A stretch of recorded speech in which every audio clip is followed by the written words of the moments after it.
everyone. Today we have another new episode with supply chain innovations, and we have our expert. He has experience from World Economic Forum. He was chief for supply chain innovations. Mr. Wolfgang, thank you for joining today. We have our energetic speakers, Mr. Alex, as well as we have our policy expert from New York, from Washington D.C., Dr. William. So I want to start with Mr. Wolfgang, as you are expert in supply chain innovations and this kind of things, and specifically in COVID-19 period.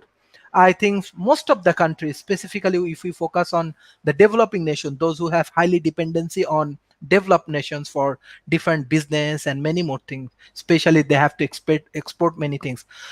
Supply chain actually interrupted in many ways. So how do you want to introduce your points? And you are very good scholar. You have a lot of research paper, books, journals, articles, many more things. Hopefully you share with our audience about your experience in supply chain. Yeah, thank you very much, Sharif. And it's a pleasure to join the panel and such distinguished panelists. On COVID-19 and what 2020 has brought to us, there is, of course, a lot to say.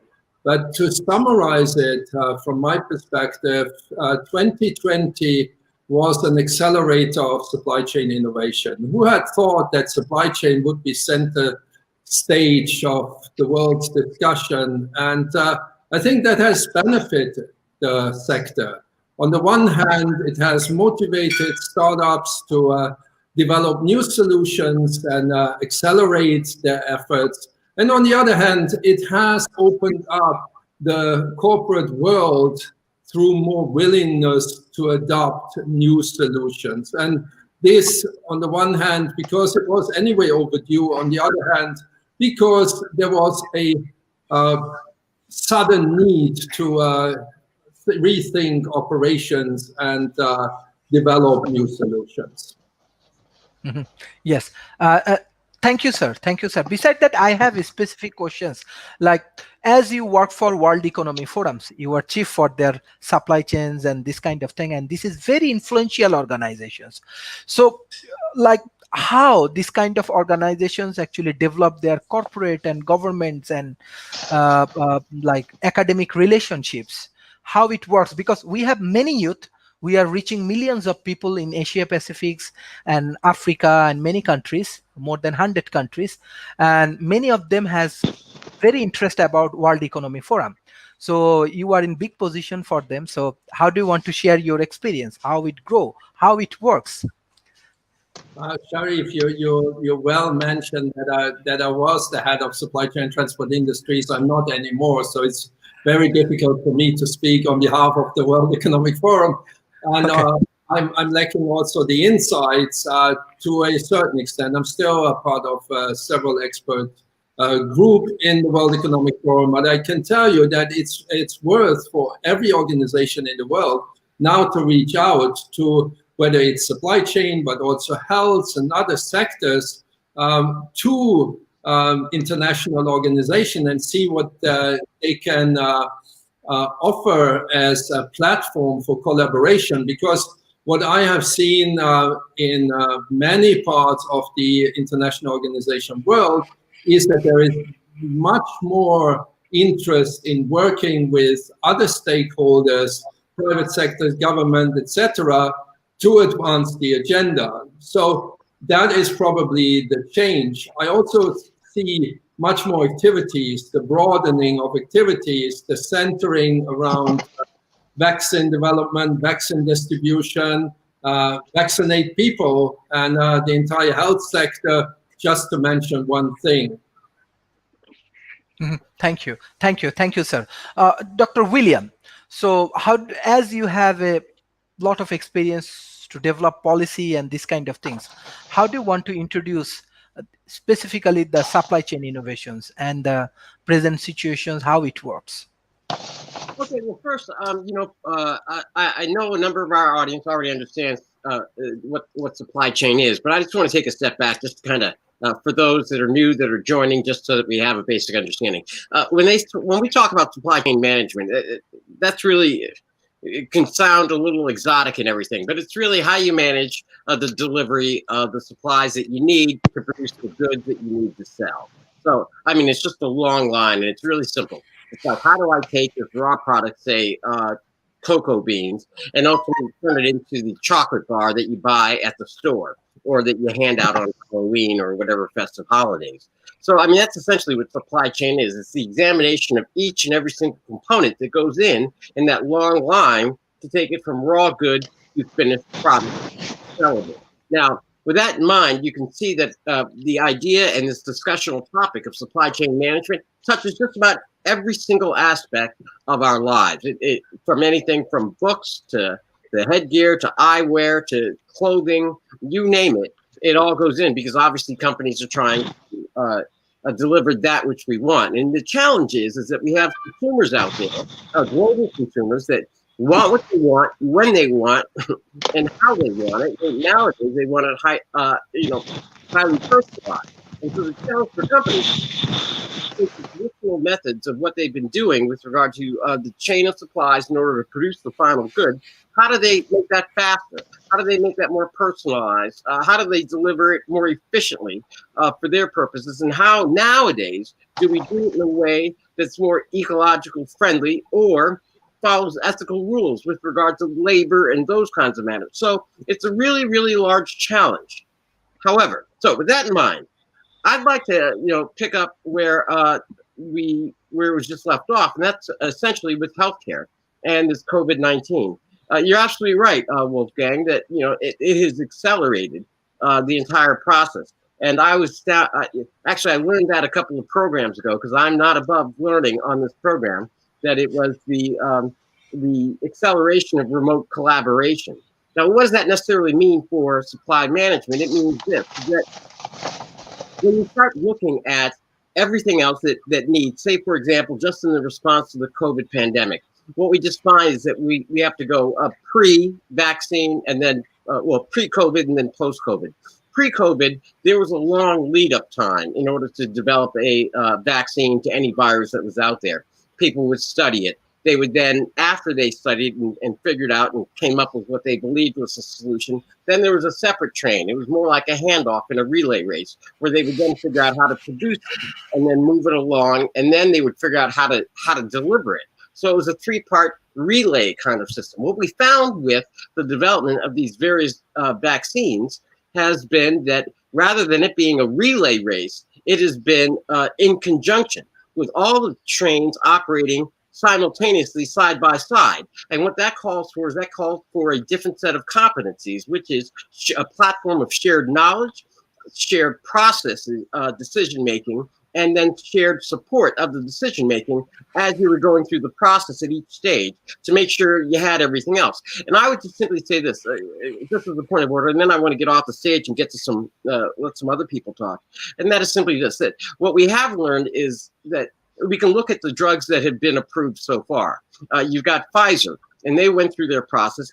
But when you're looking at it from a supply chain standpoint, when it actually came to the distribution, they had one plant in the central United States, and then they divided up the United States with two delivery systems. So that on the day that it was approved, trucks went out and went to two different delivery places, UPS and FedEx, and then FedEx and UPS were responsible for the deliveries as well as the medical stuff at the end of the day. Now, in stark contrast with Oxford AstraZeneca, while that is now in the news and there are a different set of controversies, I want to point to what they've done with regard to the supply chain approach. And what they did was they pre-positioned production facilities around the world.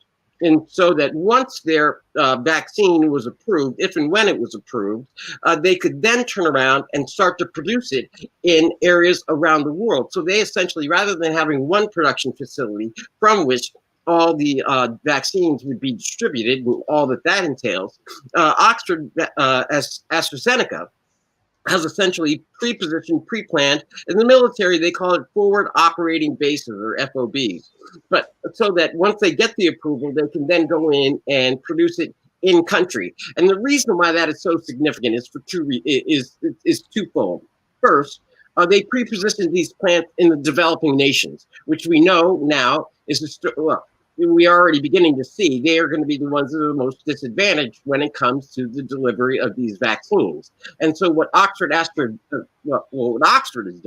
is that they not only in the construction of their vaccine, so it doesn't require the extreme temperatures for viability, but by having the built-in capacity to build in the very countries where the need is going to be greatest, like in India and in other countries, so that they can get to Malaysia and all these other places. So having the production facilities already in place is a big advancement. Now, the second thing that it's the reason why it's so important is because the largest growth area for the demand for not just the COVID vaccine, but all future pharmaceuticals and medicine is all in the developing world.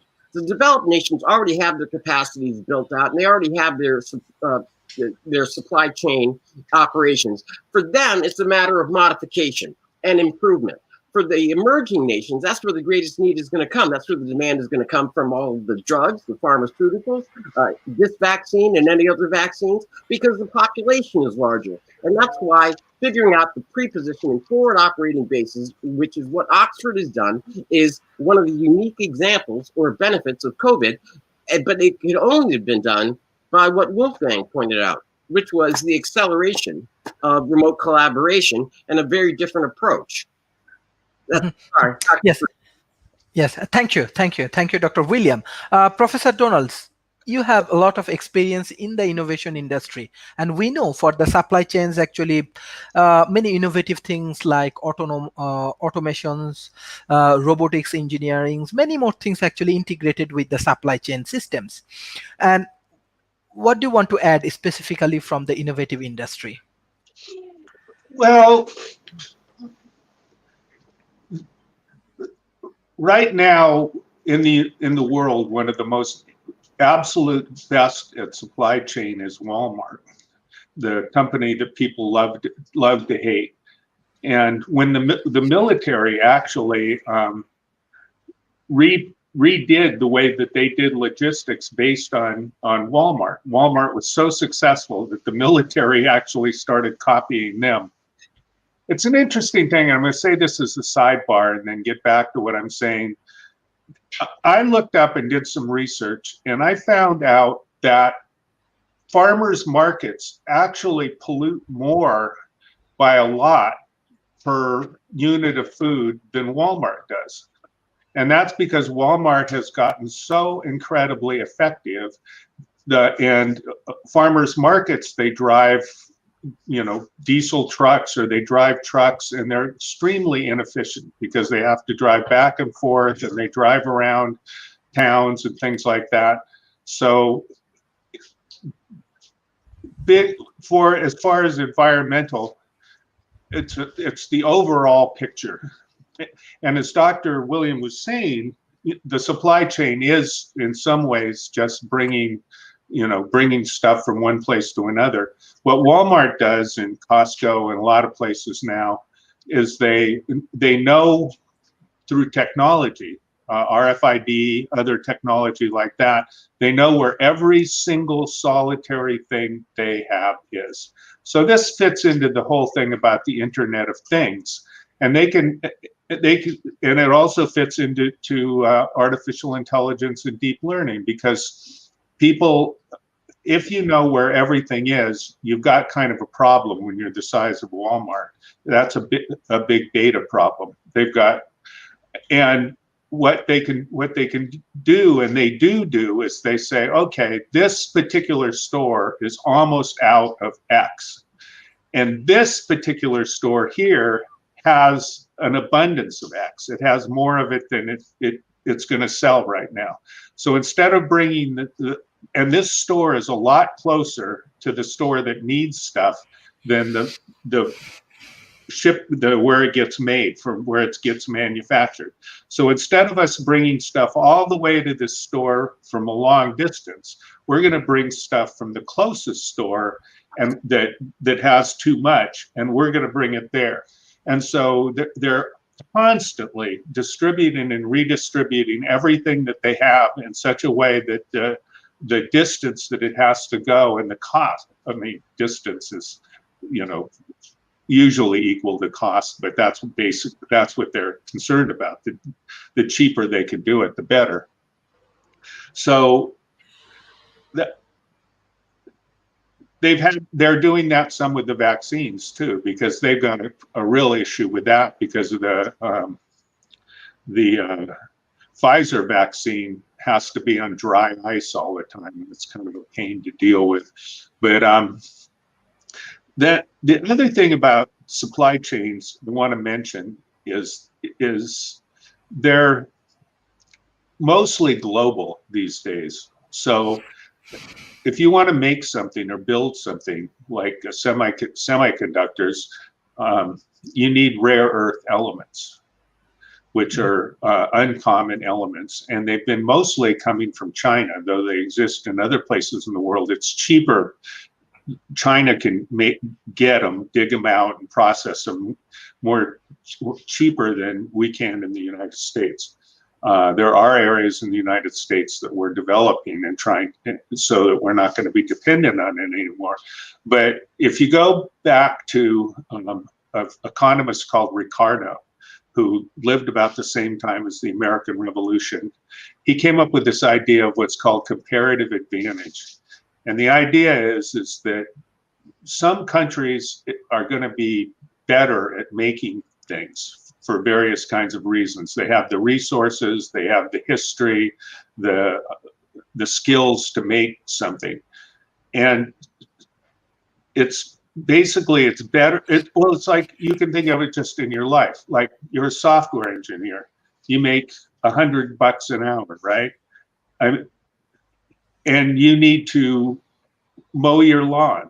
I mean, it's good exercise, but you can hire somebody to mow your lawn for $15 an hour. So every hour that you spend mowing your lawn is, in theory, potentially an hour that you're not making $100. So you're losing money doing it. And it's the same thing in trade between nations. There's some nations that can make things cheaper and more effectively.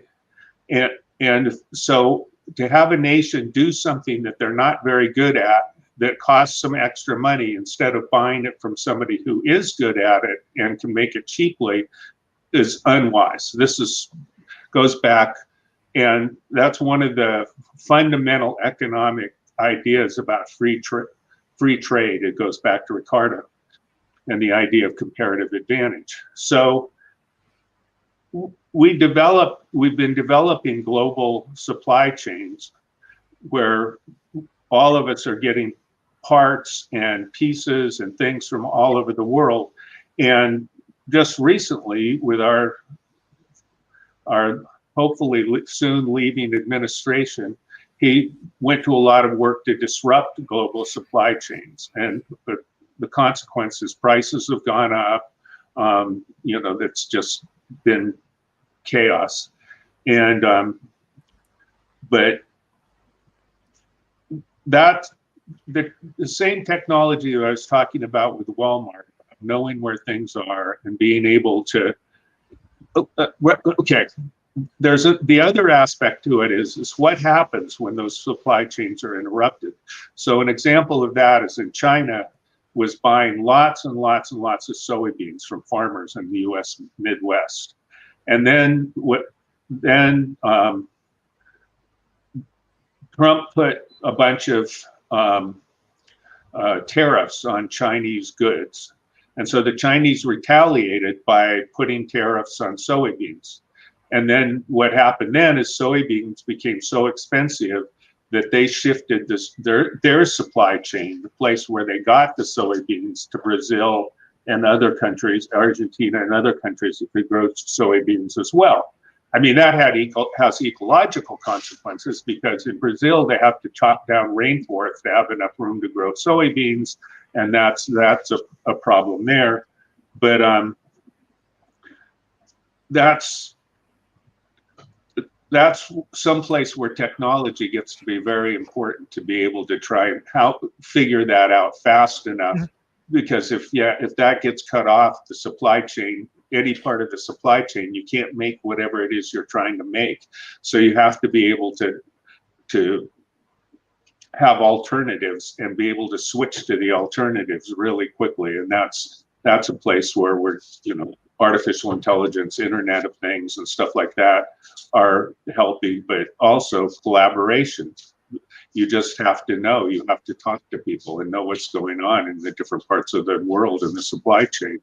It's actually very interesting. Oh, I want to say one more thing. The biggest technological revolution of the 20th century was probably containers.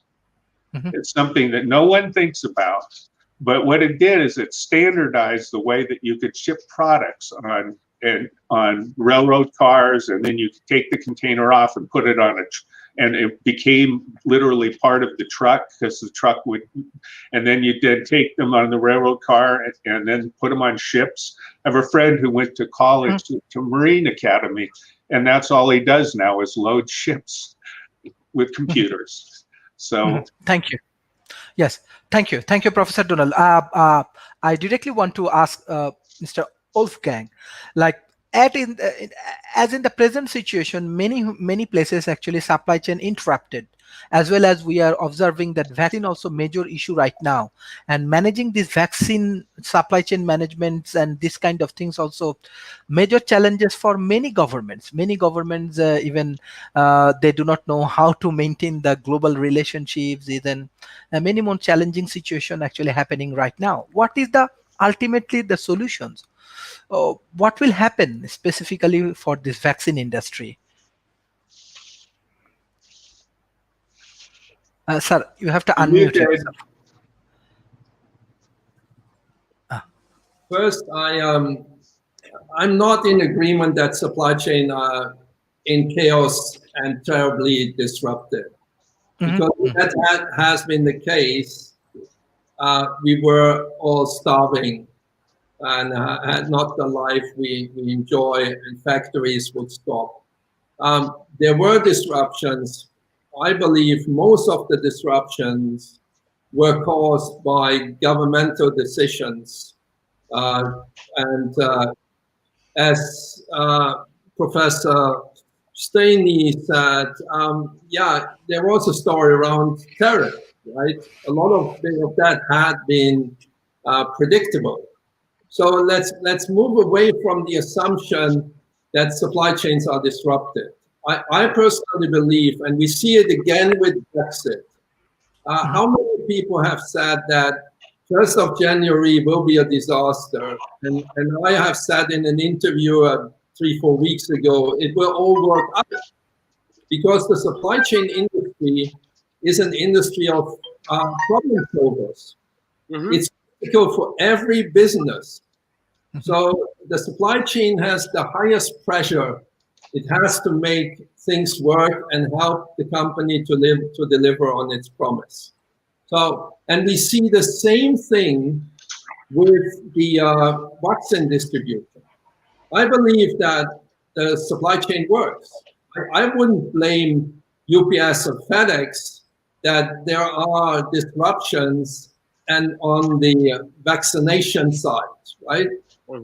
There are tons of vaccines which are stuck in some warehouses, and people are waiting for instructions, orders, directions to do something with this.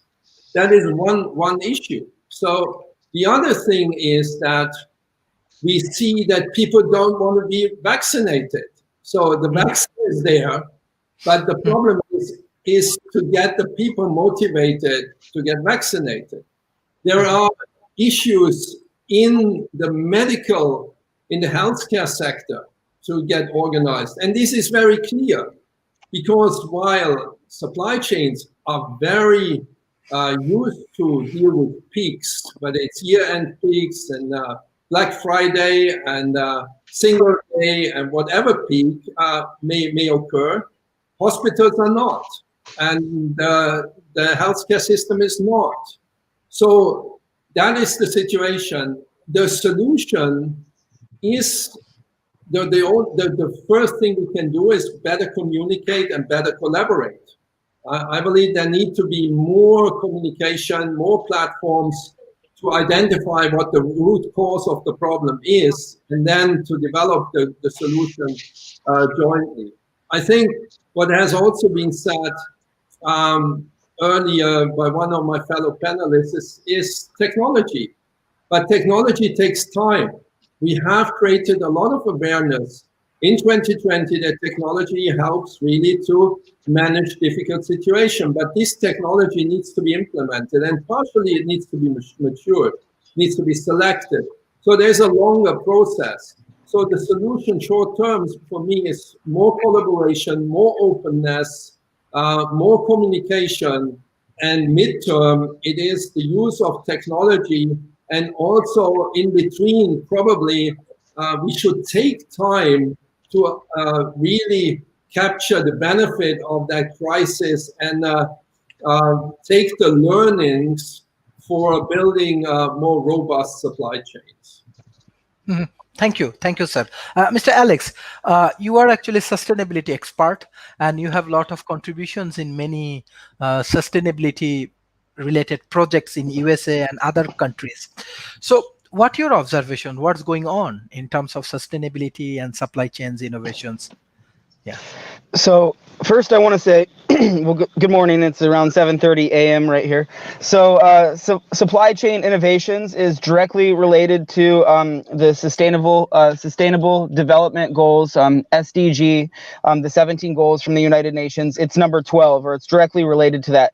And this first sentence is worldwide consumption and production, a driving force of the global economy. And it is just that. The supply chain is the driving force of the global economy, and it does have a direct correlation with climate change. And it's just, so that's why we're having these discussions on this forum, because there is huge improvements we can make in the supply chain that makes them not only more efficient, but lowers the overall carbon footprint or the environmental impact of the supply chain. And the goal is to make it as efficient as possible, so we manage it morally, and we can protect the finite resources, Earth's finite resources, and the natural materials to the best of our ability. So when it comes to supply chain, I also like to reference the 9 R's, which has to do with rethinking everything, refusing, reduce, reuse, regift, repair, rent, recycle, and rot. Those are the 9 R's. You can find that in Google very easily. So the one that I like the most when it comes to all of these are repair, when it comes to supply chain, because right now that we're trying to, there's so many companies and corporations that maybe are not as moral as some of the rest. So they're continuing to make products that just break. And that's like with all of these electronics that are single use. And that goes back to obsolescence that we were talking about in previous conversations. So I think that we do need to transition to products that are durable and last a long time. But with a lot of these companies, they prefer to have continuous demand, so they continuously make money. So going back to efficiency, so supply chains are so interconnected globally, and it has to do with the retail industry, then it has to do with manufacturing, which is another sector, and obviously they need raw goods. So these are coming from a wide range of different places around the world. So this is a combination of data, shared information, analytics, and thankfully we're using the worldwide internet to connect all of this and to organize all of these supply chains. So there are disruptions in the supply chains, but not necessarily because of COVID. I have seen a lot of disruptions in the supply chains when it comes to natural or man-made disasters, when there is no internet, when the shipping routes are affected, when major hurricanes or forest fires have devastated specific regions. And that has interfered with receiving the data, the shared information, people not having access to the analytics, or not being able to forecast the demand and the supply needed. So in Nepal, after the earthquake, when I was there, it was really interesting how I was able to see the supply chain build and grow and fluctuate, given the need of the people in specific remote communities. How they created supply chains on their own just by getting, supplies, whether it was vehicle or backpacking it in from point A to point B.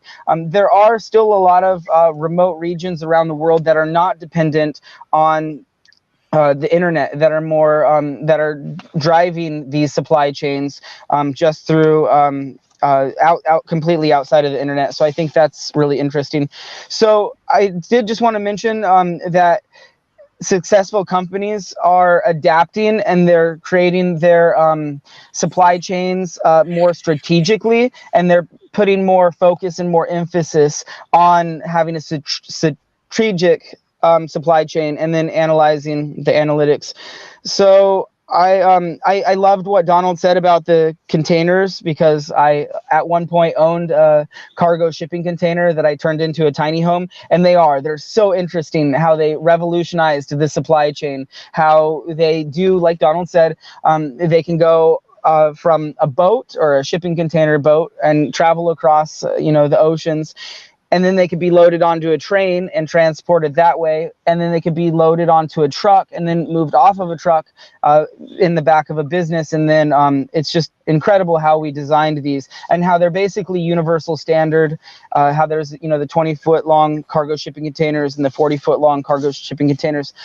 There are some of those have tracking devices, and one of the things when it comes to environmental impact, I wish there was more focus, but in the last few years, there's been huge ship crashes. I think like 19,000 or something, like maybe it was 1,900, but I think it was in the thousands, went into the ocean, these cargo shipping containers. And I think it's just absolutely horrible how much environmental impact is created when our supply chains are not functioning correctly.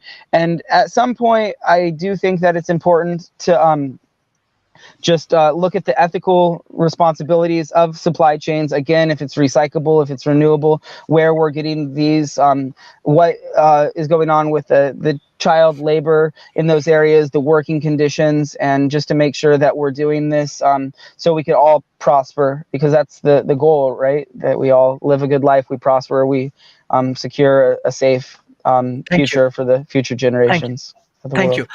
Yes, there are two questions from audience, as it is the subject matters, and Mr. Wolfgang actually subject matter expert. I asked these questions to Mr. Wolfgang, then I will come to the other panelist.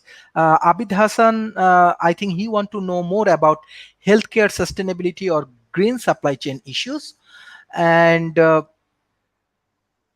Mr. Shahrukh Shumon, he want to know the main challenges for the future of supply chain finance. Is there anything like supply chain finance? Or I think Mr. Wolfgang can give the answer.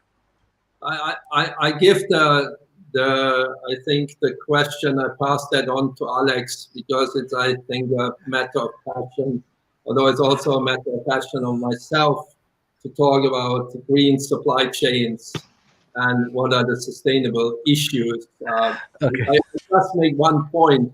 The biggest sustainability issue in supply chain, because it uses energy, it buys energy, it uses energy, is decarbonization. So to cover it on a very high level, but I'm sure that Alex can add to that. On supply chain finance, it's also a very broad topic. I believe this is a technology topic, because with the current technology or previous technology, we have reached the limits of what we can do in terms of assessing the credit worthiness of SMEs across the world, etc., bringing costs down of the whole process, etc. So what I believe is that the future of supply chain finance lies in technology, in platforms, getting SMEs on platforms, because I'm repeatedly saying SMEs, because the large corporations have no financing issue. But it is the SMEs that have the main issues. So, and to get SMEs supply chain financing means they have to produce records and credible records as collateral, part of the whole collateral and know your customer discussion, right? So to do this, the best way is to digitize trade. If you digitize trade, bring it on the platform, you can ensure that there is over time a record built and the banks can see what are the credit worthy and what are the more difficult clients to serve. So that's one part of it. Another part of supply chain finance is letter of credit, is in the instrument space. And there again, a letter of credit today is an extremely cumbersome process. It takes 4 weeks. It's very manual. It's error prone.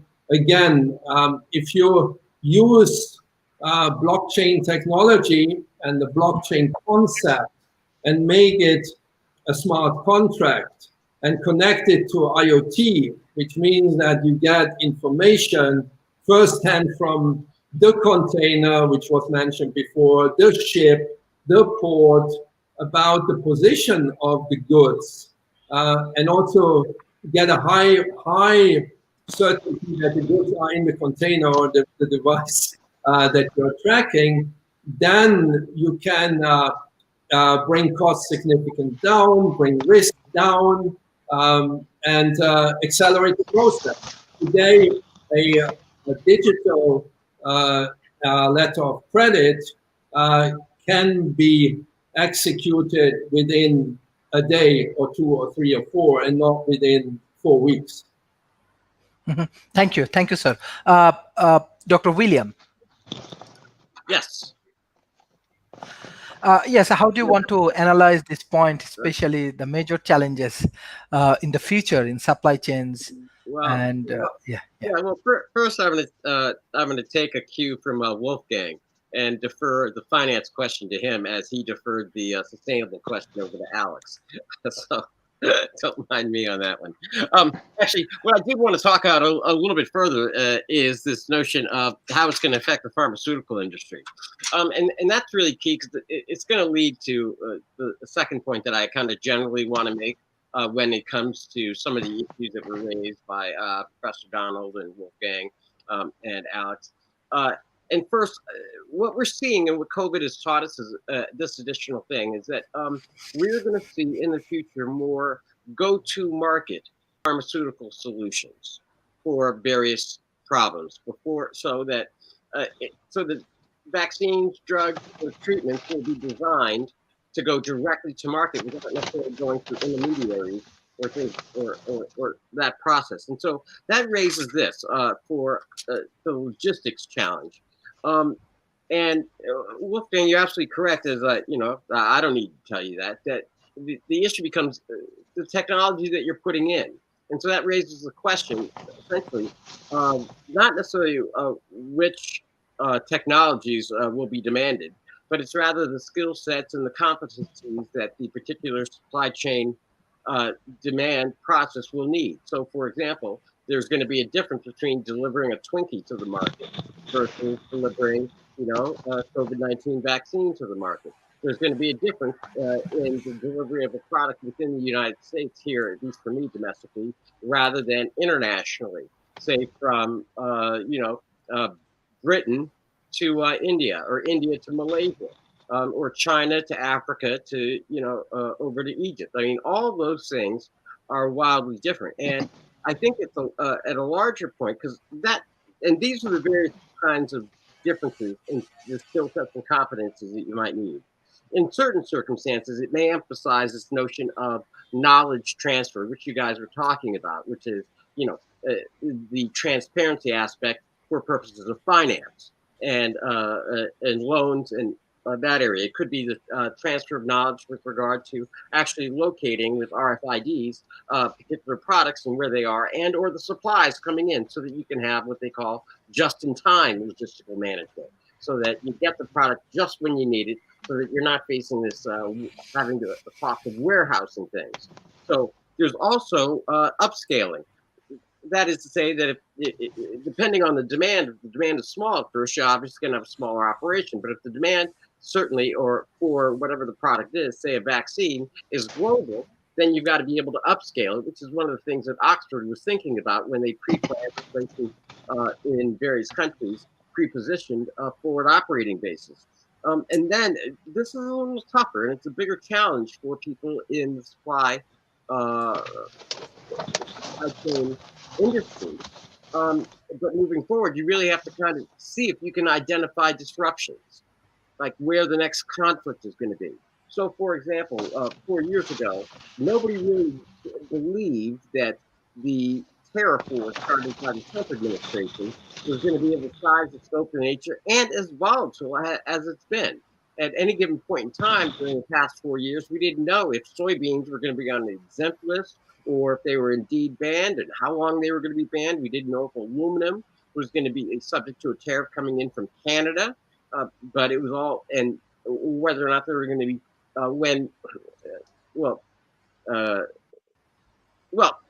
payback tariffs, retaliatory tariffs to Europe, all that stuff. You, as a supply chain person for whatever industry, you're counting on stability in terms of international delivery systems, because you are getting a piece, say from Mexico, made with materials, say from India, with expertise or design work, say in China. I mean, all these things come into play. And if you can't do business, say with a Chinese company, which the Trump administration was banning, and you can't get raw materials, say from Canada, which the Trump administration was doing, and then and you're trying to deliver in Europe, all of that becomes crazy. So you need a different set of skill sets and competencies to deal with disruptions. And so the emphasis in the future is going to be on the ability to identify disruptions. And that will eventually lead into your analysis of what various nations are doing and what their international policies are, and whether or not those policies are stable, whether or not you're looking at a long term where, you can reasonably expect how they're going to do things. And then there is, it seems at the end of the day, you're going to need an organization that is a virtual organization that has shared information across multiple companies on the supply end, as well as shared processes and shared decision supports. So those I think are the challenges moving forward with supply chain. But the good news is that this has really tested the worldwide system. And on a different note, looking at the new administration that's coming in, I think that will essentially establish some certainty and some stability, more so than we've had in the past, with regard to the future of supply chain worldwide. And that, I think, is going to be a model as we move forward, hopefully. So I'm still optimistic. Thank you. Thank you. Professor Donalds, how do you want to add different issues in the supply chains and as well as the supply chain financing? I'm really happy that Wolfgang is here. That's a very interesting. When I said disruption of the supply chain, and he pointed out that, well, it can't be that disrupted because we still have food and everything else like that. I visualize the supply chain as lots of little supply chains all hooked together to make an overall flow. And so at any point in the supply chain, they're getting resources of some sort through that supply chain. And the challenge is if that particular source of resources dries up, then to be able to switch and be able to get resources from someplace else. And then overall, at the end point, you don't really see any disruption at all. And logistics has been brilliant at doing that. And I think it's one of the great technological things of all. And it's so much in the background that people don't really appreciate how amazing that it is. I want to really agree with Dr. William is that investors want certainty. And if there's a degree that there's a question about whether or not basically the person who's selling, you loan somebody money, that person makes something, they sell it, they make enough money that they pay you back, or in some other way they compensate you. But and so if there's an idea that perhaps the person won't be able to sell it and they won't be able to pay the person back, then it's less likely for the person to want to invest in it. And I point out that right now, last year, the farmers in the Midwest who couldn't sell their soybeans anymore because of the trade war with China were compensated by the US government to the tune of $16 billion. And I, again, agree with Wolfgang that a lot of what the problem is government. I mean, governments can be a real problem, things like tariffs and things like that. And the whole supply chain of the COVID was, in fact, part of the whole problem was that the states, the company Pfizer said, well, we have it to ship, but nobody's told us where to ship it to. So it was just sitting around waiting to get shipped. There isn't enough, but I mean, that's not anybody's real fault. I mean, it's just that, you know, we just didn't have the capacity to make enough as fast as we need to make it, but that's rapidly growing. I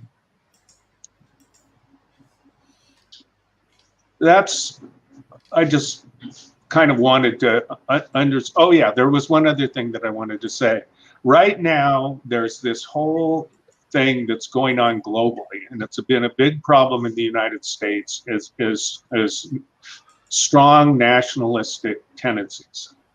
And what Trump got elected on an America First platform. And the whole idea was that we didn't really actually need global supply chains, that everything we needed, we could make in America, which is ludicrous because of what I said in the first place about comparative advantage. It won't work. I mean, if we tried to do that, then every other country in the world would kick our ass making stuff because they would be able to do it more cheaply or cheaper. And I think that globally, one of the things that we all need to realize is that we're all connected together. It's a big world. We're not going to be able to solve the environmental problems. We're not going to be able to come up with the most optimum supply chains. We're not going to be able to do anything unless we all work together. And I think that's something that Dr. William was saying, and optimistic. And that's where, you know, technology has been coming in. It's been helping us. RFIDs, better, more rapid communication, 5G. All of these things are opportunities because they're nascent. So that's really worth everyone thinking about if they're planning to start a business or have a career. Thank you. There are actually huge questions from audience for Mr. Wolfgang and all of the panelists. Mr. Alex, I'm coming to you because you have to give a lot of answer on supply chains, like green technology and this kind of things. But this question, I think, very interesting from my friend, Mr. Jason. I want to ask Mr. Wolfgang, how do you feel about self-driving trucks? Do things that in the future almost the entire supply chain will be able to be automated? Yeah. Sir, you have to unmute yourself. Yeah. Good about self-driving trucks. It's about a feeling because it will solve a lot of challenges, accidents. They allow route optimization, driving optimization, will reduce CO2. So there is a lot of advantages. It is nevertheless at least a midterm shot. There are a lot of things which have to be sorted out. So I don't see that tomorrow. Will the supply chain be fully automated? I would love to. I would love to automate the entire world, and then we can do other things, have nice discussions. But I don't think that this will easily happen. I believe in a hybrid system of human machine. And if we look at the effect of COVID-19, and what really saved us were not the robots, it were the people. So that's my answer. And I just wanted to make a point on the governments. I'm not saying that the governments created all the problems. I just say the governments have a lot of power, and if they use it wisely, it can be very good for supply chains and help us to manage better COVID-19 and other situations than we did in 2020. Thank you, sir. Thank you, sir. Mr. Alex, so how do you want to respond on green technology? And I want to take other questions that from Munur Fazling, how do we manage risk in supply chain? Yes. So as far as green technology, I think this comes down to a couple key words. Any of the viewers, please research and study these words more in depth, more in detail.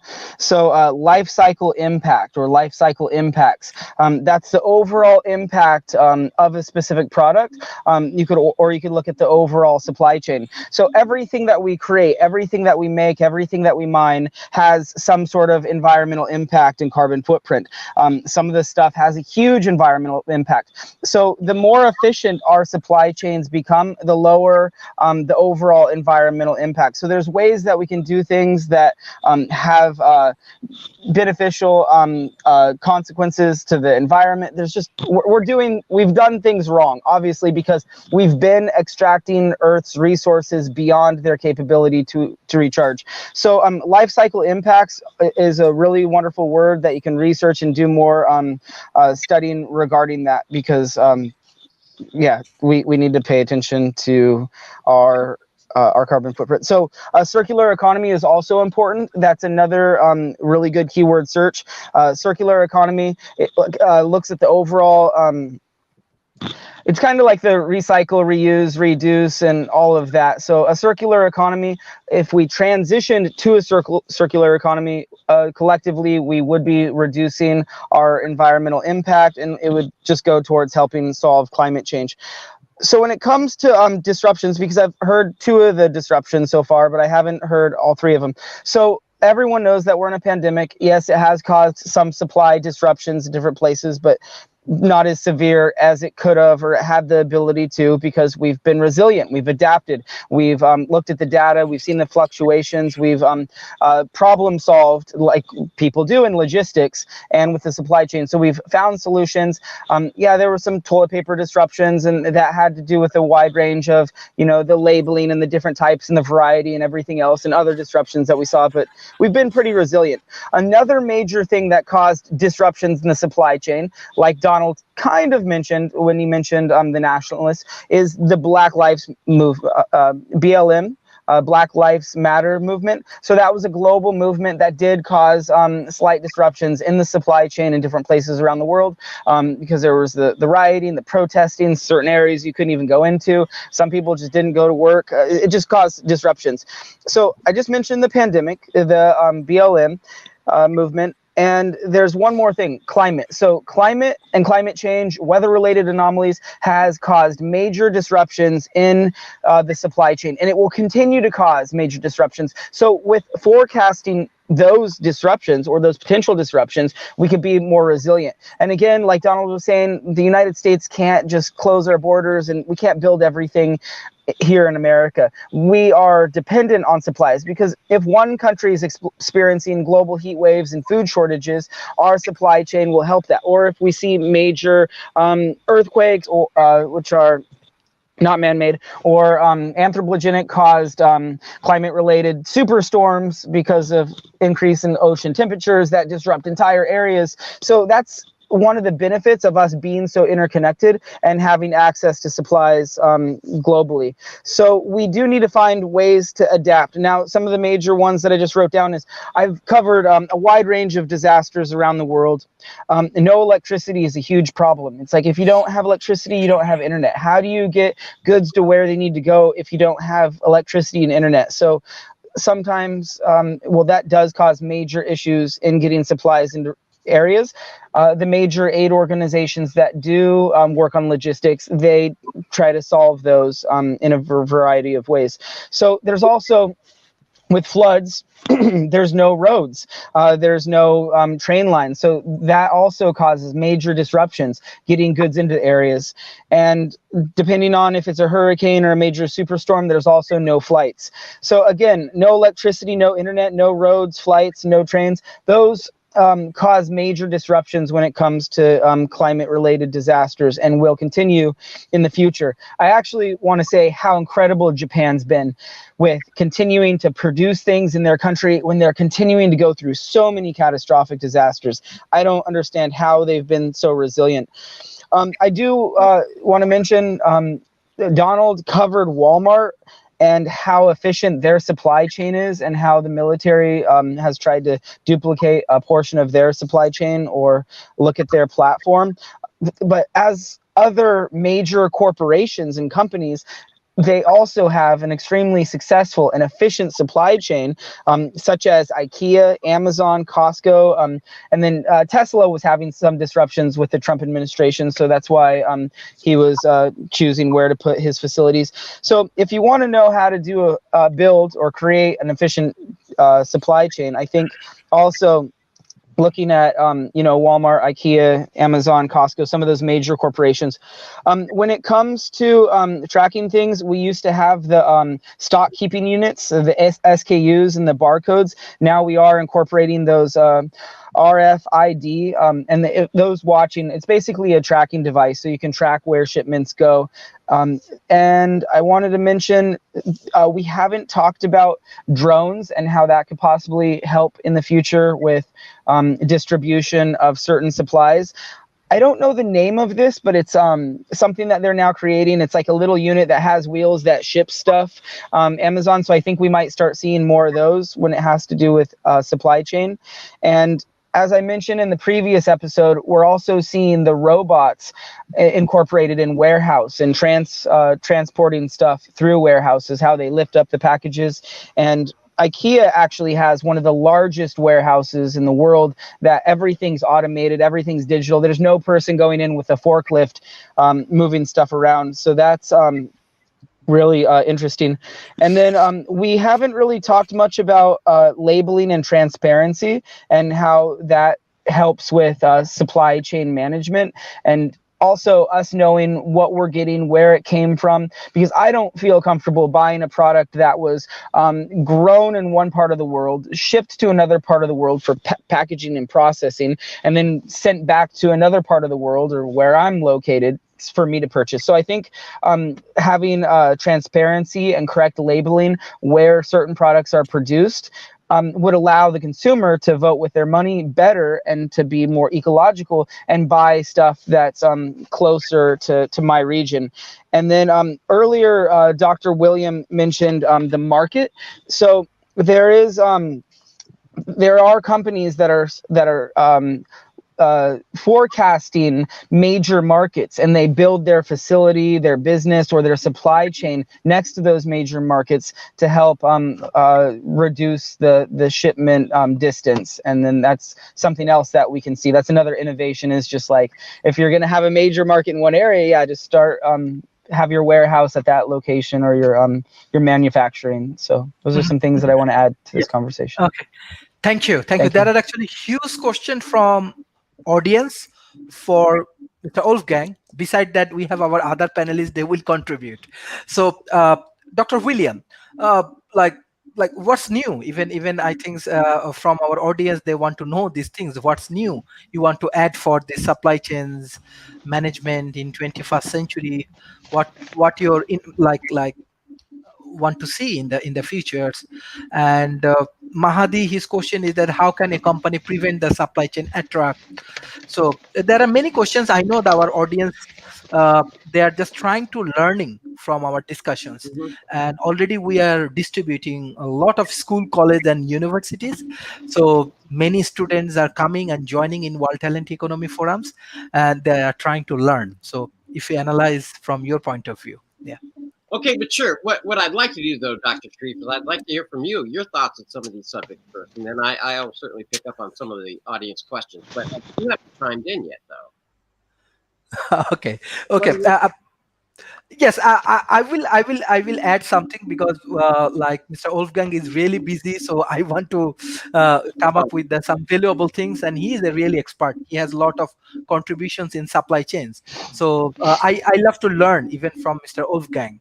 So that is the objective. So beside that, for Mr. Wolfgang, I want to take few questions. Specifically, I think this is very interesting. Uh, Mr. Ashifur Rahman, analyze and improving logistic and supply chain performance. What are the tools identified so far and metrics? And another audience, he want to know about uh, agile supply chain practice impact farm performance. Yes, Mr. Wolfgang.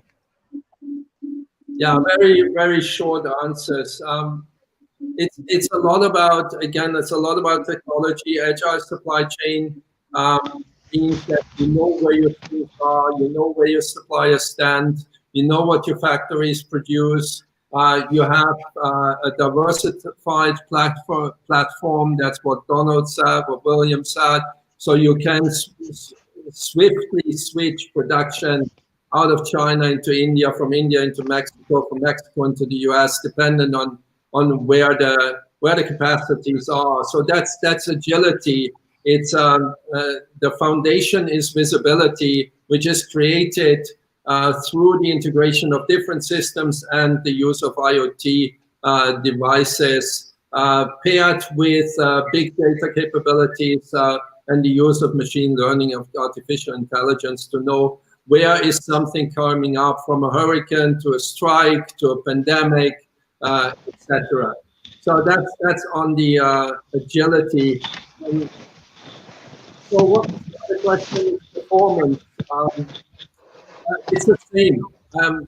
I think all these questions, what is new in store for 21st century supply chain management? It's all about data. It's all about the ability to gather data, to build systems of, let's say, communities within communities, networks within networks that exchange data, and then the ability to make sense out of that data.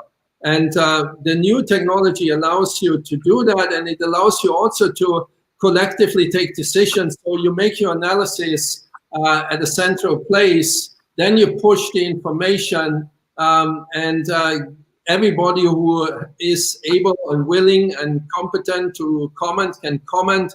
So it's a lot about data, IoT, machine learning, collaboration platforms, to make it really short, because these are very big questions. Right. Yes, Dr. William. Yeah, I just wanted, and Wolfgang, fantastic. You said it better than I could, so that's cool. I did want to answer just a couple of quick questions from the audience very quickly. We had a question earlier on how do you deal with disruptions in a closed, or what kinds of disruptions could you have in a closed loop supply chain? And just the quick answer to that is, in terms of trying to identify, it could be a sudden demand in your product, or it could be that your product suddenly is deemed not sufficient for sale. So if it's a drug, for example, and it's hit with a cease and desist from the FDA suddenly, or a recall, your product is no longer done. So even if you have, so that would be a disruption to your entire system. Conversely, if your competitor was faced with a recall, then that would lead to a sudden and immediate spike in your supply chain closed loop. And the question would then become a question of scalability. Do you have the ability to quickly scale from the current production level to a higher level very quickly? Now, there was another question with regard to how do you deal with attacks on your supply chain, and that is something that that we've seen, and that we can learn from before it's actually hitting the supply chain. One, obviously, because it becomes more technology based, you obviously have to have more security provisions in place. But what I do want to do, just so that everybody has a context for this, is that we saw the recent alleged Russian attack on the United States infrastructure, various cabinets, various departments across the board. While we were all concerned about our election security, these nefarious forces were attacking our institutions and collecting data and doing whatever, but they exposed a vulnerability. It's essentially the United States government, one level, is also a big supply chain process. It's about whatever their dedicated services is providing to the United States public. So an attack on the system can come from anywhere. You can't prevent an attack. What you can do is prevent a successful attack. And the way you're successful in the defending against an attack is by ensuring that all those that you collaborate with, and it's just is up to the same level, or has that you pay the same amount of attention to those areas of technology that could be vulnerable to an internet-based attack. So that's malware, that's virusware, it's all of those things, but it has to take a heightened position and have an affirmative priority when you are building the collaboration, because the remote collaborations and over the Internet of Things, the shared knowledge for the processing, decision making, the inputs, and the support for the decisions that are made are all going to be based on the Internet of Things. And as that speeds up, the attacks will speed up, people will figure out different ways. So you just have to be mindful and ever vigilant on that piece. Thank you. Professor Donald. Well, there's a lot of different questions here. So some of them, one of them is about, let's see if I can find it. Well, first off, the one about supply chain practices input on firm performance. I think people touched on it, and Wolfgang knows more about this than I do, but the classic story is when Michael Dell started Dell Computer, he had practically no money. But what he did was he said, he got people to pay him for the computers in advance. He took the money that they gave him and bought the stuff that he needed to build the computers. And he managed to do this successfully until he got, obviously one of the very, very rich. We've run into some issues with the just-in-time types of supply chains, because if basically organizations try not to have any inventory, they just trust the supply chain. So they need something, and they trust the supply chain to have it. So if the supply chain is disrupted, that can require them to go to other sources, and even with that just-in-time issue, actually not have stuff for a little while. Like right now, I'm trying to put new cabinets in our kitchen, and that's the way they do it. You order the cabinets, and then they build them, and then they send them to you. And because of the fact that we've had fires that have burned up a lot of lumber, and because of it's requiring people to build houses, so the demand on the supply chain is much, much higher for the wood. There's tariffs on Canadian wood, and basically the supply chain is sluggish. It's going to take us a lot longer to get it than it would have not too long ago. The other thing I want to mention in these questions is what is it that you need to know to learn to get into logistics? And there's lots of parts of it, but more and more, I mean, ideally, we could have learning systems that could keep track of RFID. And no one's explained what RFID is. They're these little tiny whiny microchips that have they're like radios, and each one of them is unique. So you can put these into containers or individual products or whatever, and they have their own power supply, and then they broadcast a little signal telling exactly where they are. They're very cheap, and they keep getting cheaper. So it's possible to put them in everything. So if you just visualize it, ideally there could be some computer system that knows where everything is and knows enough about it. It's saying, well, this one needs to get here and blah, blah, blah, like that. And since that's the ideal, I'm sure, I mean, Wolfgang can tell me, I'm sure that overall that's the direction, it's an ideal direction. It's very difficult and complicated, and we're nowhere close to getting there. But, well, we're closer all the time. And if you know where every self-driving truck is, and you know where every robot is in the warehouse, and you know where every container and package is. So what is it what we need to build that? So if you're looking on how to really get into logistics, or a lot of things, I'm just saying this for this one example, I really would highly recommend studying graph theory in school, social network analysis, besides the other things I've mentioned before, like linear algebra and calculus, because those are the tools that you're going to be able to need to do the statistics and the analysis. There's a famous graph theory problem called the traveling salesman problem, which is if a traveling salesman needs to go to these cities and there's a certain cost to going through each city, what's the route that the traveling salesman should take that's the cheapest through the graph? And that's not really ever been solved except by brute force. So there's a lot of things that are available for innovation, for yourself, personal innovation, and also to get involved in logistics and make a contribution.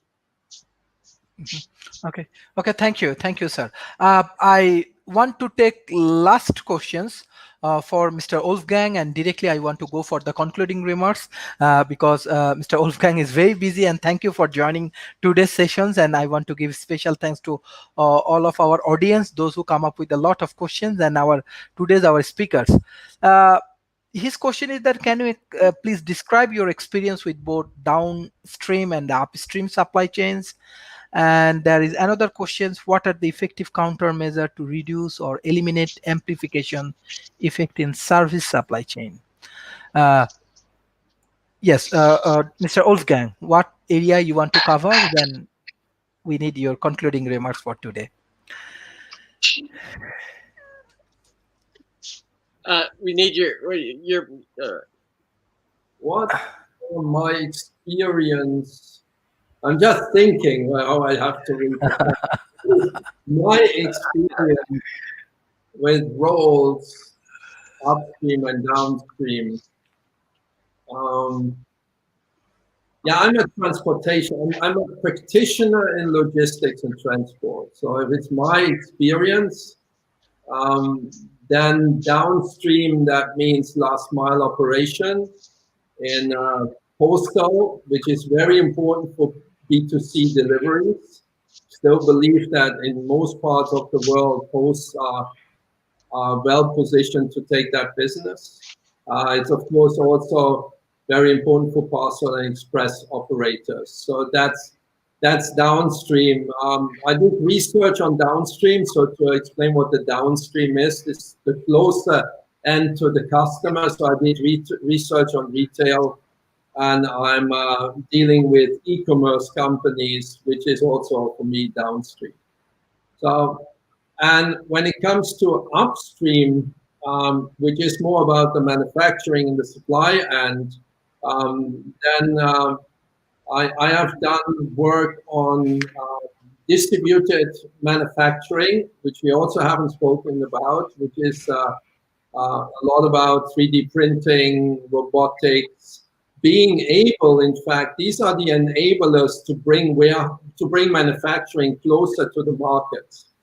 Because the problem in previous eras, when we had much less technology, was that I wanted to centralize things to make sure that the quality was there. And then I pushed it into other markets. When I had ICT, we could speak, etc. But they still centralized in one Asian factory.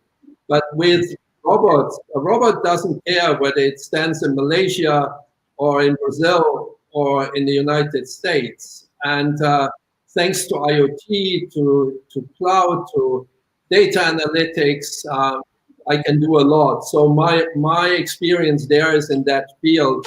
But the extreme parts, which is retail and manufacturing, are more research experiences. I'll take that questions and then let the others. My concluding remarks, I find in the discussions around supply chain always very exciting. So many different perspectives, so many different challenges. And as I said at the beginning, I'm very happy about the fact that supply chain became a topic, because it was always a bit in the back, despite its very high importance. I hope that lasts. Also, in respect to the appreciation and recognition of all the people working in that field, including truck drivers, train drivers, seafarers, pilots. They all had a pretty hard time last year, and I'm hoping that also these kind of discussions help to make their lives easier. Thank you, sir. You joining for today's sessions, World Talent Economy Forum. We are trying to reach hundreds of million people from in Asia, Pacific, Africa, everywhere, 100 different countries, and already we find in previously you join in World Talent Economy Forums. We have around 200 speakers from 100 different countries. So this April we want to arrange a big summit. Even we are already we have our panelists and our advisory teams. We are working on our prize giving ceremony and award, and these points we already nominated today's panelists for our special award for contributing for World Talent Economy Forums, and we ensuring this point that we will distribute all of our content what we produce with the help of our experts from around the world. We will distribute in school, college, universities, NGO, with the government's 100% freeze. And already we have 10,000 of students, many schools and colleges, they are already joining with us. So hopefully your contribution will be very valuable for us. I know that you have a special meeting, so you can leave, no problem. We just go for the concluding remarks with our other panelists. Thank you, Mr. Wolfgang, for joining today's session. Thanks a lot. Thank you, sir. Great. Thank you. Thank you. So yes, Mr. Alex. Yes, thank you. Actually, he has some time constraint. That's why I'm trying to manage it very fast. So thank you for the contributions, Mr. Alex. So there are many questions actually from the audience, especially they want to know more about the supply chains and the service and innovation, and especially you are discussing on the green technology. This is also very important. So how do you want to add your point? Yeah. Okay, so so I do want to mention one of the driving forces of the economy, of course, is the supply chain, but all of this comes down to consumerism. And personally, I try to vote with my money, and I try to buy things that serve a purpose. I try to buy things that I need and not just things that I want. Things that I want, I try to do outdoor nature and camping and basic stuff. So I try to promote minimalism, sustainability. I definitely try to promote tiny homes and living a valuable life with things that are very important to you. Unfortunately, we create so many things that are just single-use items. They go into a landfill, they end up polluting the environment, they eventually wash out into the ocean. So there's a detrimental impact of what we're producing, consumerism and pollution. So I hope that we can solve some of these things in the future. I do want to mention, as we try to increase our quality of life, increase our use and availability of technology, we try to have a good economy, and all of those things are increasing. And as a lot of environmentalists know, we're trying to increase the economy, have a good economy, but we're doing this on a planet, on a earth with finite resources, where there's so many resources. We only have so much of that, and we continue to extract these resources into these single-use items. A lot of them don't get recycled. They all go into a landfill and they get buried with dirt. It just like doesn't even make sense. It's just like such a short-term mindset that is not sustainable. We need to be thinking about circular economies. How can we extract these resources? How could we be efficient with them? How could we consume less? How could we make good quality products that last through generations, that we can pass down to our kids, our grandkids, and all of that? And they're not just going to end up in a landfill, because it just seems like I used to make jokes about how we're eventually going to go back into the landfills. We're going to be digging them up and trying to extract these resources that we buried with dirt. And it's actually already happening in different places around the world. So we're definitely not doing things right. And there's a lot of room for improvement when it comes to obsolescence of certain products. So I think that we need to spend some focus on that. So for people that want to start a small business watching this program, so again, there's goods and services. So a lot of what we're talking about in the supply chain is goods. Obviously, it's goods. So there's different types of companies. Some companies maybe take 10 items to produce a product. Others takes tens of thousands. So I'm going to give an example for people that want to make a small business. So if I make planners, like I do sometimes to encourage people to grow their own food and grow organic food, I only need a couple basic things. I only need, some wood, some screws, some drills, a skill saw, just the basics, just to make a wood planner. So those are the things that I need. So if there's a supply disruption with the screws, then I could use nails. There's certain ways that I could adapt to not to create the planner and not be impacted by those supply disruptions. So I want to show you a product. This is one of my old company products. It's called the International Survival Kit. It's like the MRE. I designed it for disasters. I've taken thousands of these into major disasters around the world. So you have a Mylar blanket, a protein bar. There's toothbrush, toothpaste, string, water purification tablet. There's a face mask. There's all of these different items in this kit to help alleviate suffering, malnutrition, prevent suffering, whatever. Notepad, sugar, first aid stuff. So I sold these in 11 California store locations. I sold them online. I took them. But now there's 40 items in this kit. And then there's the bag and then the stickers on the front and back. So I didn't really like all the plastic involved, even though this is all organic and recycled material and non-toxic. So I tried to vote with my money the best I could with this product. But if I was missing one of these items, I wouldn't be able to produce this whole product, because I'm not going to sell a product that doesn't have what's listed here and what's listed here. So if there was a supply disruption with any of these 40 things, I would be impacted. So there's some companies that have experienced supply disruptions because they're missing one item in what they're trying to create. So if you are going to start a company or a non-business, just take that into consideration. Do you need 10 things to run your business? Do you need 50 things, or do you need like 1,000 things? Knowing that will make it easier to be more resilient with future supply disruptions related to the pandemic, or if there's any other major civil unrest or climate-related disasters. Now, for instance, Tesla or major companies, they're dependent on a wide range of raw materials and supplies to create their products. So just something to keep in mind. I do want to mention nurdles. That's a huge problem around the world. Nurdles are the small little plastic raw pellets that are shipped around the world, and they are causing devastating impacts on the environment, mainly aquatic life.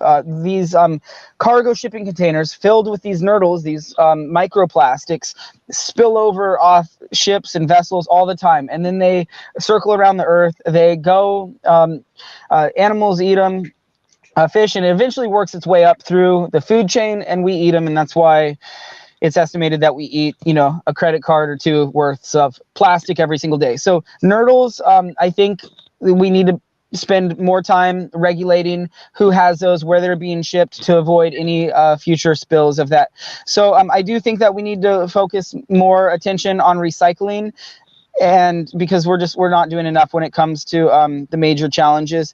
And then I do want to mention control mass consumption, just pharmaceuticals, like Dr. William was mentioning. I think that's one of the major challenges, because things that we ship around the world are usually based on, okay, so there's food, we can get food other places, or certain tools or certain supplies or certain things that we need. But when it comes to medical stuff, medical devices, pharmaceuticals, I've just noticed in certain disasters around the world, some people are extremely dependent on specific types of medications. And when there's supply disruptions, not having the correct medical supplies or pharmaceuticals they need has caused death. So I think that there are some major nonprofits doing great work when it comes to making sure people have, the medical supplies they need, and that's just another important part of supply chain. So Thank I you. think that's Thank how you. I Thank want you. to conclude. Thank you. Yeah, Thank you, Mr. Alex, for your concluding remarks. Professor Donald, yes, what do you want to add for today's discussion, as well as what you want to I do just for? want to say something that's kind of amusing in a way, is that supply chains aren't necessarily all things. Like, I mostly work in my life in software engineering, and and surprisingly enough, I worked for a company for a while called NetApp, and what they do is they make storage devices that store a lot of data. So they're, and absolutely reliably. So banks and other organizations that have large amounts of data, they're very expensive machines. But we get dependent on the places that we would buy the software from. And then the people and the machines that we were going to use, we were dependent on them being built. We built them mostly ourselves, but we partnered with Cisco. And so, and then the people downstream, we tell them, okay, we're going to be finished with this on XYZ date. Well, in order for a bank to switch from one version of software to another, because they have to be 100% reliable, they have to decide a year or more in advance that they're going to do it, plan out sophisticated systems for testing and rolling it out. So they spend a lot of money getting ready and organized for all doing it. So if we're late, then they're late, and they have a bunch of people standing around that they're paying that aren't doing anything. And so supply chains can be intangible goods as well. They can be completely intangible. And something that I want to say, where I'm going with this is that a lot of people are talking about how awful it is that we're dependent on growth in the world, that we need to grow in order to grow economies, and that's a bad thing. But what things aren't always mechanical, tangible things. In other words, they're not all toys. They're not all plastic. A database is a thing. So as we get better at computer science and math and things like that, so that we can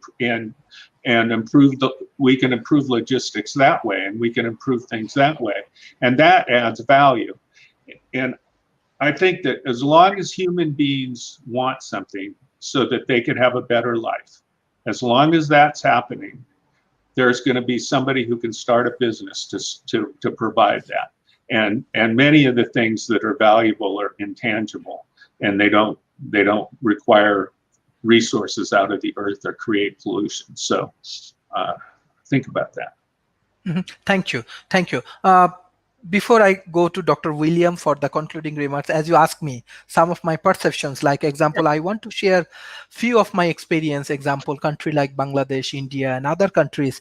Like, I get a call from a big example chain shop. They run the food business. They run food business example.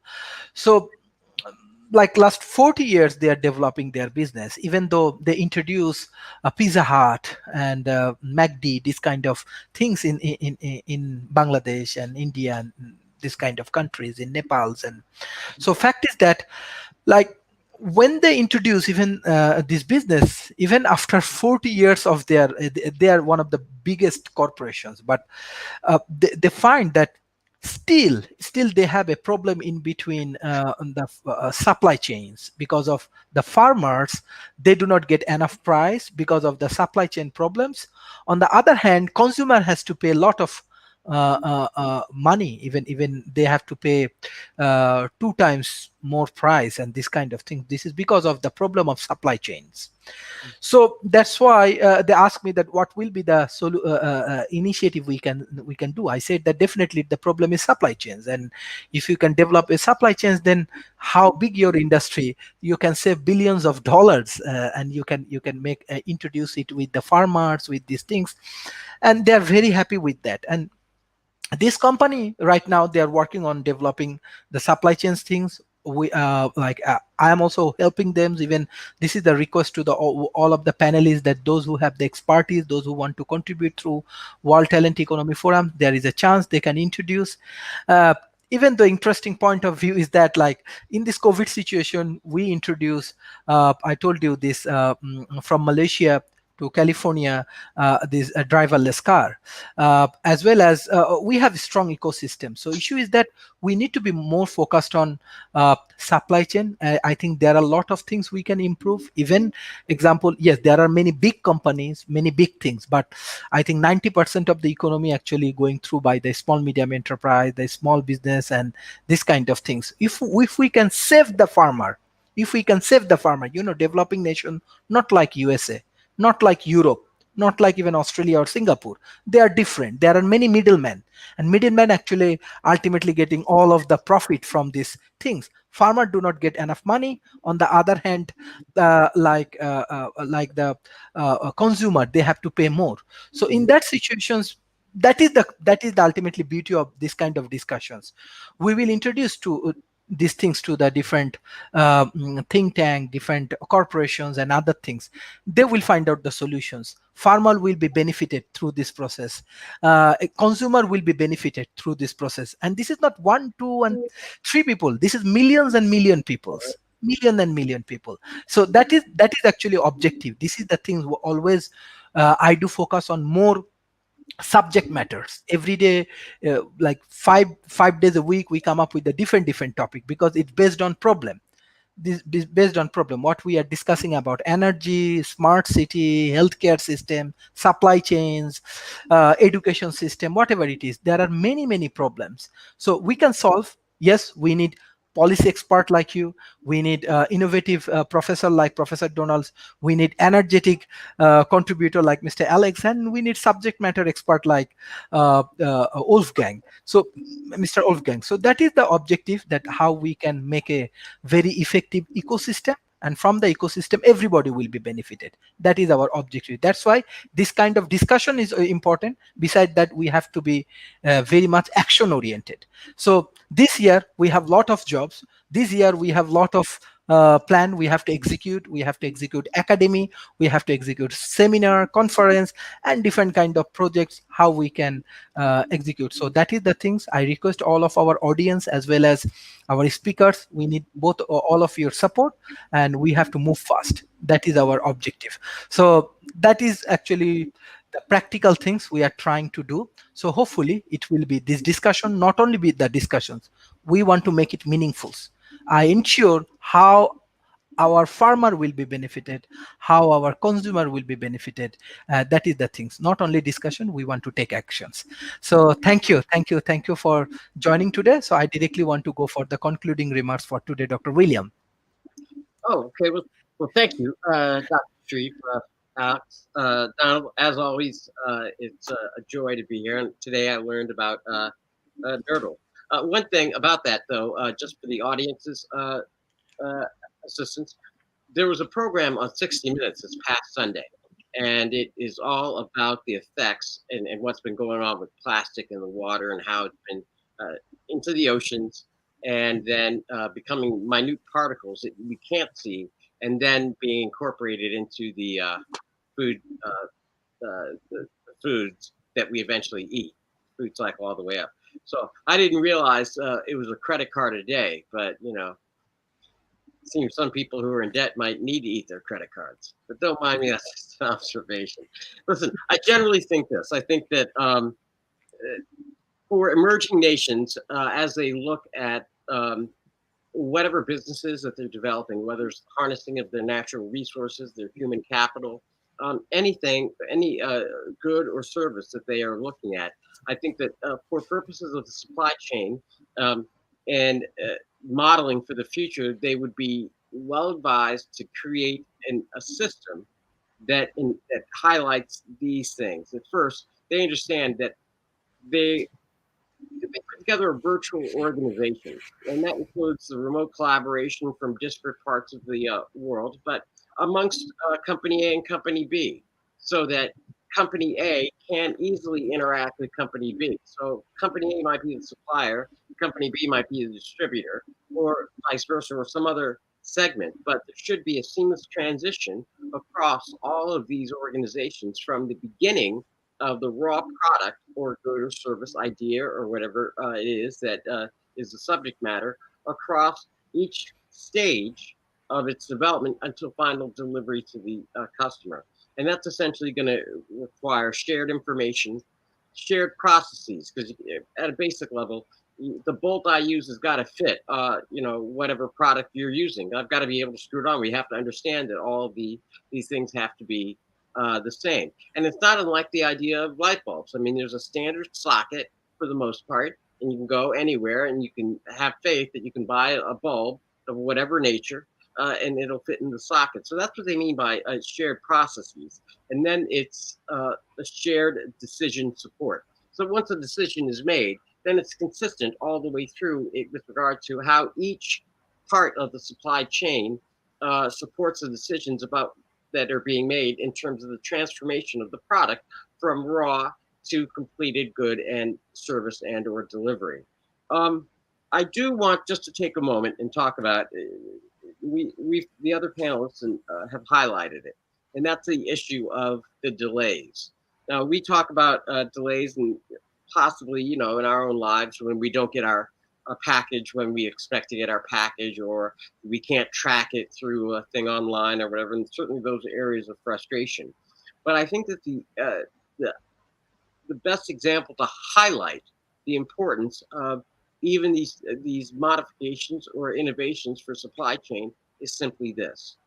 We are currently in a state worldwide where we have 3 vaccines, but yet here in the United States, at least domestically for me, although it's true in other parts, and Europe is beginning to face some of these things at a different level, there's a delay in getting the actual vaccine out to distributions, out to the people that need it, meaning the public. And what they're estimating is that these delays may end up costing or resulting in about 100,000 deaths on top of those that we've already incurred here in the United States for every week, for every month that there's a delay in the inoculation or the vaccination of the public.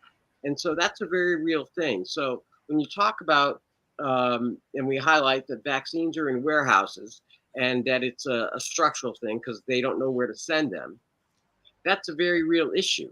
And it's a supply chain issue. And it underscores the importance because the delay in the shipment of those COVID vaccines results or shows the impact in the number of bodies that we end up burying. So for those that have been working in supply chain management for so many years and have been underappreciated and gone without recognition, this is your moment because this pandemic has really highlighted the need to approach supply chain management in a way that's efficient. And so even with that, I'm optimistic because now we have a chance. We see what we can do. We know that we can save lives. And it's by concentrating our intellectual capital on these areas, incremental changes in terms of how we build the platforms for supply chain. So with that, Dr. Sharif, it is always a pleasure to be here. And I am excited, looking forward to the new year. So I hand it back to you, Dr. Sharif. Thank you. Yes, Mr. Alex. No, Unmute. Nope, Alex, you're still. Oh, there we go. Okay. You guys hear me okay? Yeah. so I just wanted to correct some potential misinformation that I just said, because we often discuss that. So it's not a credit card's worth of plastic every day, it's every week. And it's actually listed right here in the World Economic Forum and on CNN and everything. So it says studies suggest basically the average person, or a lot of people, I didn't read it, but it's a credit card's worth of plastic every week. So I wanted to say that. And then if there's any other watchers, just because Dr. William just said some challenges. So he was talking about the electrical outlet, because I wish there was more universal standards, and if there was, it would help supply chains around the world. Because when we have all these different electrical types around the world, different plugs, stuff like that, it makes it difficult. The whole metric and standard really confuses everything. So whenever we design a new product, whether it's a plug for our cell phone or a new device or electrical current, like a new type of battery for a vehicle or a plugging port for an electric vehicle, I do think that we need to put more focus on universal standards, because we are a global community and it's just going to make things easier for all of us. Right. So universal standard, I think, is very important to supply trade and chain. So that's all I want to add. Yeah. Thank you. To this year, we have a lot of plan and we have to execute it with academic activities, with conference, with summit, and many more interesting things. So we need all of your support. And we need more collaborations. We need more expert, those who can, because when we bring 100 of people, maybe we can solve many problems together. So that is our objective. Thank you, Dr. William, Professor Donalds, Mr. Alex, and all of our panelists for joining today's sessions. Thank you, everyone. Yeah, thank you.